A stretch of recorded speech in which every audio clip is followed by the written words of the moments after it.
Palaging trending ngayon ang upcoming film na Only We Know. Unconventional love story yan na pinagbibidahan ni ng Ma'am Charo Santos Concho at Ding Dong Dantes.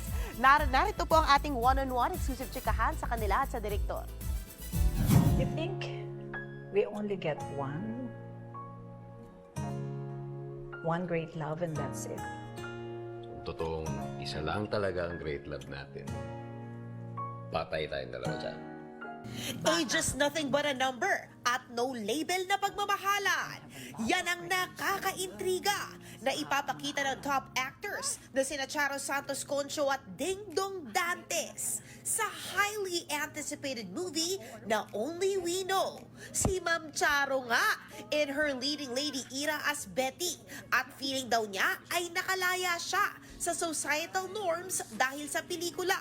Sana raw ay magkaroon ng magandang effect ito to women. Very, very liberating. Yeah, because parang si Betty kasi as a character, she's very confident in her own skin. Mahal niya sarili niya. She doesn't need or she's not looking for validation from the rest of the world. So, siguro at this stage of my life, ganun din ang nararamdaman ko. Para sa sarili ko. Parang, yeah, I can do whatever I want. Ginagampanan naman ni Dong si Ryan, isang engineer na pilit nagmo-move on sa pagkawala ng asawa. 7 years in the making daw itong pelikula at thankful si Dong na pumayag pa si Ma'am Charo na gawin ang unconventional love story na ito. Kinabahan man siya, all in daw si Dong sa karakter.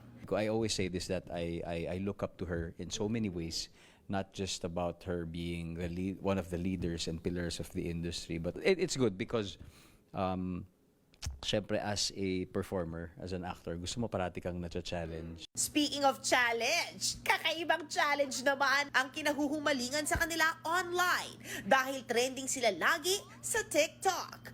Ano naman kaya ang masasabi ni Ma'am Charo sa pagiging instant TikTok superstar? I was like, wow, you know the trends. Did it come as a surprise? It did. But yeah, it's- because I but was it's- very scared. Really? Yeah, at the start, I didn't want to do it. But then I was convinced, and before you know it, I was enjoying it. Sa direksyon at panulat ni Irene Emma Villamor, mapapanood na ang Only We Know sa June 11 sa mga sinihan.